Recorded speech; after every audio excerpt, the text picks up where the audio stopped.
Dear brothers and sisters, wish you all a Merry Christmas. Let us talk about creation for a moment in order to explain about the crib that we have made. What is creation? It is a very important topic, not only for faith but also for philosophy and science.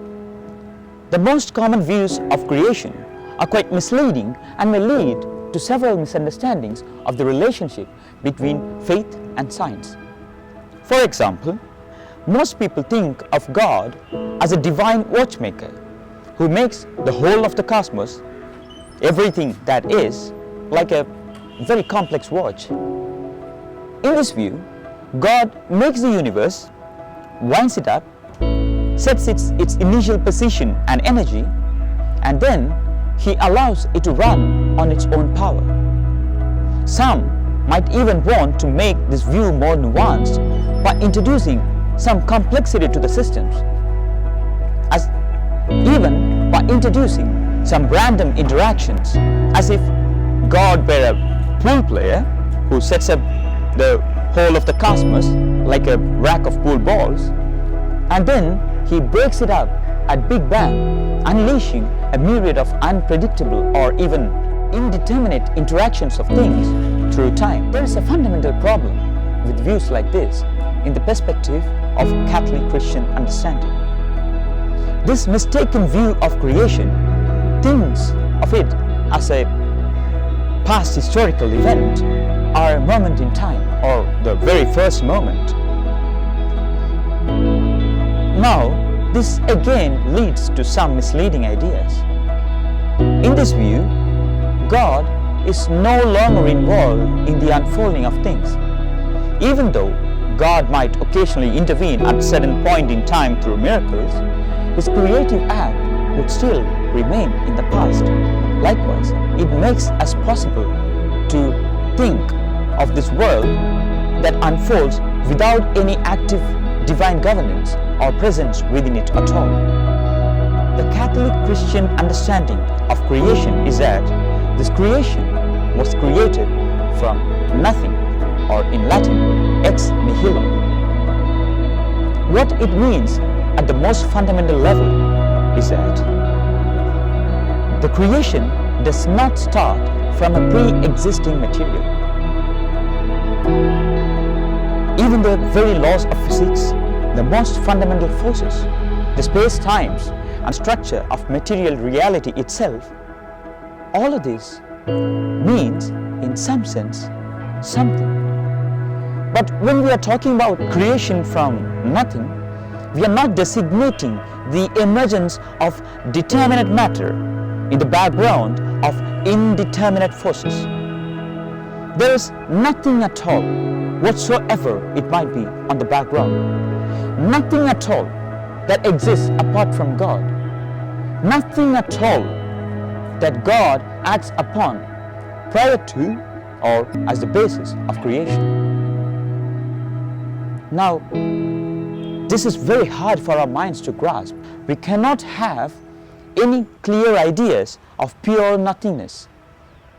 We cannot see God in His divine essence in itself in this life. Our language, our minds always have a starting point with the creatures with whom we experience and know this world.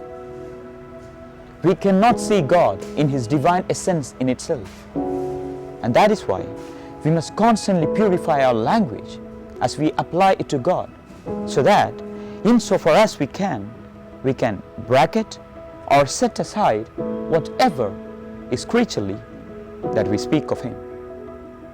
For example, a chocolate bar is good. A beautiful sunset is good. Friendship is good. And then we say, God is good. Now we say God is good in analogy with a creaturely form of goodness.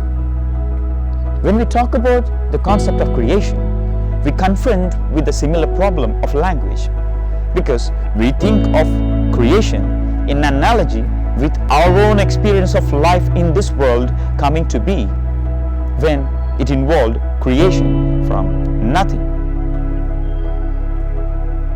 So, our minds easily imagine time 1 when this whole cosmos did not yet exist, and another time 2, when it was produced into being.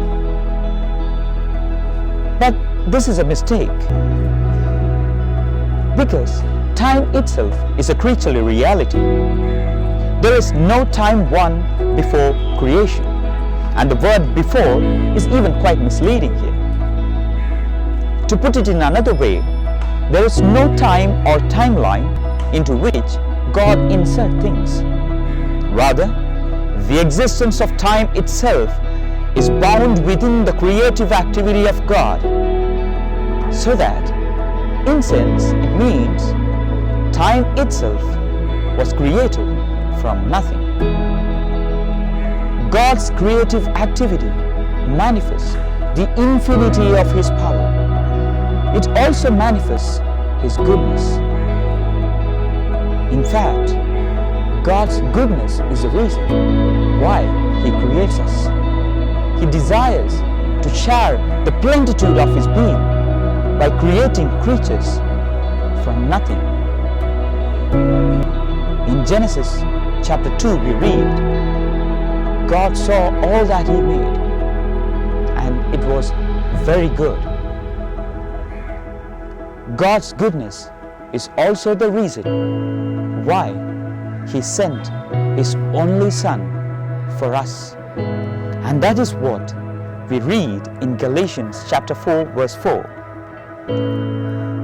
But when the time had fully come, God sent forth His Son, born of woman, born under the law, to redeem those who were under the law, so that we might receive adoption as sons.